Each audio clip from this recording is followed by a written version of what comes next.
Merci, Président. Effectivement, ce n'est pas le CESEM seulement qui est maltraité. Comme a dit ma collègue, les associations du secteur social sont maltraitées. Les associations sportives sont maltraitées. Et même nos étudiants qui constituent l'avenir de notre pays sont maltraités. D'ailleurs, ça a fait la une du quotidien d'aujourd'hui. Puisqu'on parle de finances, permettez-moi de saisir cette occasion pour dénoncer en particulier la maltraitance infligée à nos étudiants. Des retards intolérables dans le versement des aides par la CTM. Donc je m'associe complètement à la protestation des étudiants martiniquais et de leurs parents suite à ce mauvais traitement que leur fait subir le président du conseil exécutif de Martinique. Un nouveau règlement territorial d'aide aux apprenants a été voté en séance plénière, ici même le 29 juin 2023. Ce règlement, qu'on a intitulé le guide des aides aux étudiants, est d'ailleurs disponible sur le site, site internet de la collectivité. Tous les citoyens peuvent aller le consulter, voire le télécharger. Je vais m'exprimer là en qualité de représentant de l'opposition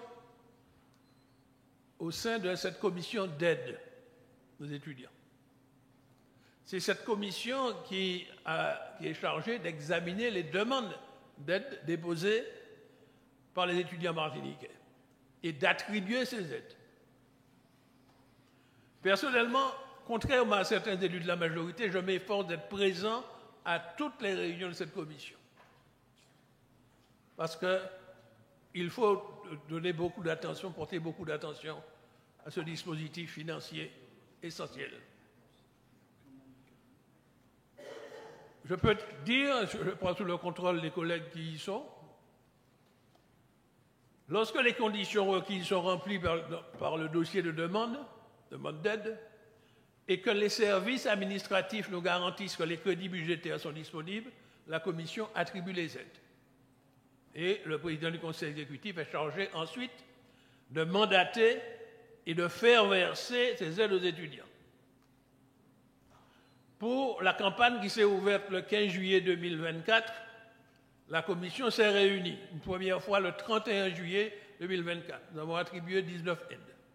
Le 27 septembre 2024, 638 aides ont été accordées.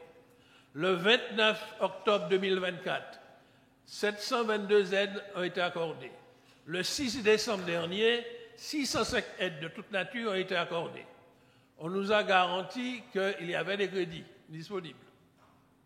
Au moins verser, faire le premier versement. Donc au total, 1984 aides de différentes catégories ont été accordées pour les étudiants pour l'année universitaire 2024-2025. Or, dans le même cas, en même temps, nous constatons que de nombreux étudiants, de nombreux parents nous informent qu'ils n'ont rien reçu à cette date. Or, on nous garantissait qu'il y avait des disponibilités financières. J'ai vu passer un communiqué où on annonce que c'est seulement en 2025 qu'on va payer. Comme si ce serait lié à ce budget-là. Or, je rappelle que les études universitaires commencent, pour certains, déjà depuis septembre, d'autres en octobre. Et nos étudiants qui sont à l'extérieur comptaient sur cette aide-là pour se substanter. Il suffit de lire dans le quotidien d'aujourd'hui le témoignage d'une étudiante en art qui dit sa détresse au point qu'elle est au bord d'arrêter les études parce qu'elle attend cette aide. Donc j'interpelle une nouvelle fois le président du conseil exécutif pour lui dire qu'au lieu de passer son temps à écrire de nombreux courriers aux différents premiers ministres successifs de la France, d'exécuter les décisions prises par les élus de l'Assemblée. Et pour parler du budget lui-même, nous nous sommes efforcés de lire le gros pavé qu'on nous a envoyé, parce qu'en numérique, ça faisait 862 pages. Il y a beaucoup d'informations là-dedans, et vous savez, je tâche j'attache beaucoup de prix aux écrits. Je ne veux pas répéter la formule à chaque fois. Donc, j'ai lu. Et je vois que, en ce qui concerne ce projet de budget primitif que vous nous émettez, je dois dire d'emblée que c'est exactement ce que j'annonçais lors du débat sur les dotations budgétaires que l'on constate aujourd'hui, dans le projet de budget primitif que nous présentons aujourd'hui. Beaucoup d'annonces médiatiques. Il y avait d'ailleurs tout à l'heure un tableau qui donnait toute une série de projets. Mais lorsqu'on va dans les chiffres, on voit très peu de ces projets sont financés. Mais on annonce médiatiquement, et c'est repris par tous les médias, sans analyse critique. On analyse, on annonce. Mais c'est le chiffre, les finances qui comptent pour voir si on les réalise. Vous nous présentez un budget en baisse par rapport à 2024. La baisse se chiffre à moins 62 millions d'euros. Dans le même temps, nous voyons que la charge de la dette explose, puisque cette dette qui s'élève déjà aujourd'hui à 956 millions, vous envisagez de l'augmenter en faisant un nouvel emprunt de 165 millions en 2025 pour, paraît-il, faire des investissements. Mais vous prévoyez 81 millions pour le remboursement de l'annuité de la dette en total, capital plus intérêt. Donc ça pèse lourd. Ça fait 7 millions de plus par rapport à l'annuité de 2024. Et c'est vous-même qui nous avez annoncé là sur la vidéo que vous avez montrée, la capacité de désendettement va passer à plus de 11 ans. C'est-à-dire on a pulvérisé les moyennes acceptables. Plus de 11 ans. D'ailleurs, c'est l'un des rares chapitres, le chapitre de la dette, l'un des rares chapitres du budget qui augmente. Et puis, dans le même temps, vous envisagez d'externaliser la réalisation de la plupart des projets, tant dans le domaine du bâtiment que le domaine des travaux publics. Pour le bâtiment, les lycées, qu'on doit désamianter ou qu'on doit conforter sismiquement, des collèges qu'on doit reconstruire, le TCSP dont on doit faire l'extension en commençant par la partie ouest vers le nord Caraïbes, et vous le confiez à des satellites tels que la SPL MAE ou la SPL Mobilité de Martinique, qui sont actuellement dépourvus en ressources techniques et humaines. En tout cas, vous allez voir, ils n'ont pas les moyens techniques suffisants. Alors que dans le même temps, nos propres services techniques sont constitués d'une armée d'ingénieurs et d'architectes dont j'ai eu à apprécier, pendant la dernière mandature, j'ai eu à apprécier leurs compétences. C'est eux qui ont mené et qui ont réalisé un ouvrage, j'ai vu que vous avez fièrement inauguré, mais c'est eux qui ont réalisé le lycée Schellcher. C'est nos services techniques qui ont réalisé sur le plateau de Bellevue le lycée de transit pour accueillir le lycée Schellcher pendant la reconstruction. Ce sont nos services techniques qui ont réalisé à ce territoire de Sainte-Marie un collège et un lycée pour mettre en sécurité les élèves du Nord-Atlantique. Alors, vous allez continuer à payer nos techniciens, parce que j'espère que vous n'allez pas les licencier, et puis dans le même temps, vous aurez à verser des honoraires à ceux que les deux SPL auront obligatoirement à recruter. Mais moi, j'appelle ça du gaspillage de fonds publics. Dans le même temps, vous transmettez des notes circulaires à la vingtaine d'institutions satellites de la CTM, dont le fonctionnement dépend des subsides que vous voudrez bien leur allouer, pour leur demander de réduire leur budget ou à chercher d'autres financeurs que j'ai vu vous avez sorti un communiqué aujourd'hui, vous l'incitez d'aller chercher d'autres financeurs, alors que ce sont des satellites qui ont été créés par la collectivité.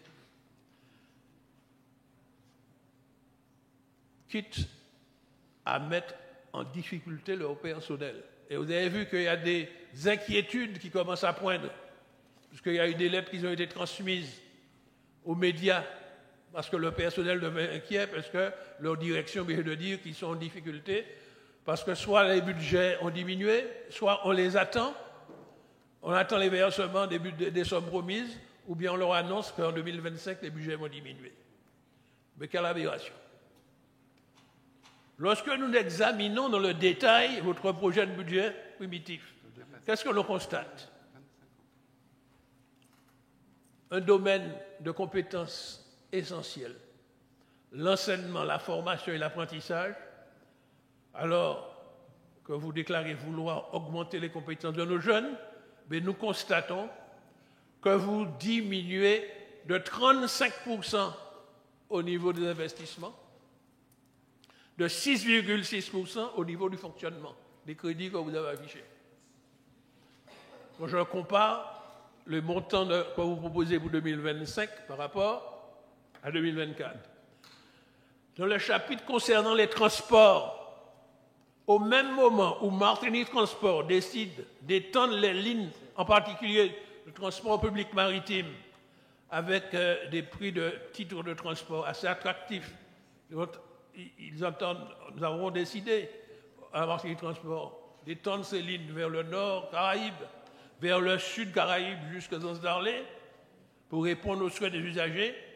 Eh bien, nous constatons que la ligne transport diminue de 13% au niveau du fonctionnement. Et c'est sur le chapitre fonctionnement que les dotations sont versées à Martinique Transport pour pouvoir compenser le fait que les titres de transport doivent être vendus à bon marché aux usagers. Un autre chapitre, le chapitre concernant l'action économique.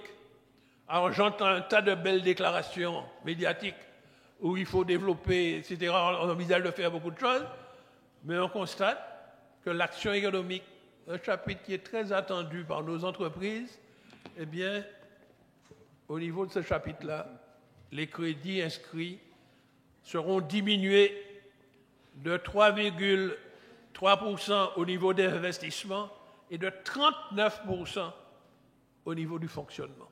39% au niveau du fonctionnement.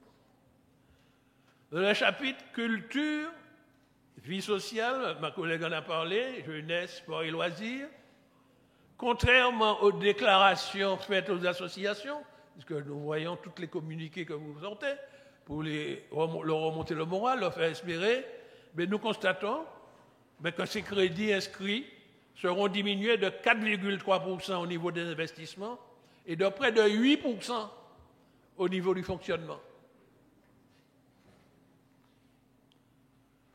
Le chapitre concernant la santé et l'action sociale. En dépit de la misère qui fouette notre peuple, mais ces crédits, ces chapitres seront diminués de 2% en investissement, de 1,7% au niveau du fonctionnement. C'est-à-dire que c'est de la baisse partout, dans tous les domaines de notre compétence.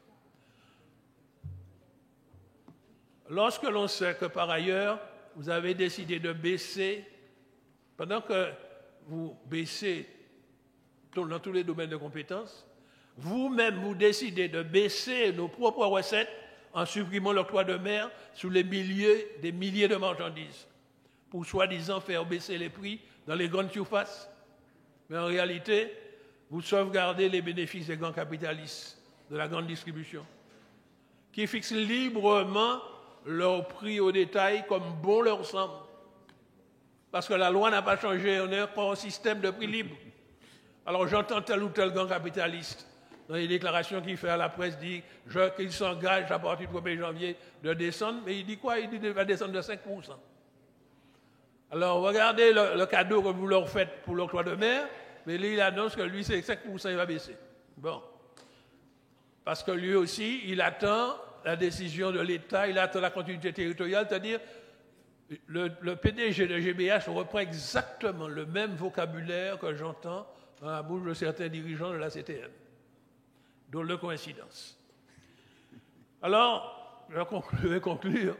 Comment osez-vous prétendre qu'il s'agit, et je cite la page 7 de votre rapport, d'un budget de résistance? Budget de résistance. Mais ce n'est pas cette conception que nous avons de la résistance. Le budget 2025 est en recul. Un endettement qui augmente. L'investissement est en recul. Un service de la dette plus lourd. Une capacité d'autofinancement en baisse et des secteurs sacrifiés. Et celui qui me fait le plus de la peine, tel l'enseignement, la formation professionnelle et l'apprentissage. Aussi, nous ne voterons pas votre projet de budget de 2025, car en réalité, ce n'est pas un budget de résistance, c'est un budget de misère. On est fini. Merci, M. Marissette. Merci. Mais j'ai quelquefois, M. Il n'y a pas de quoi. J'ai quelquefois l'impression que vous sortez d'une autre planète, M. Marissette.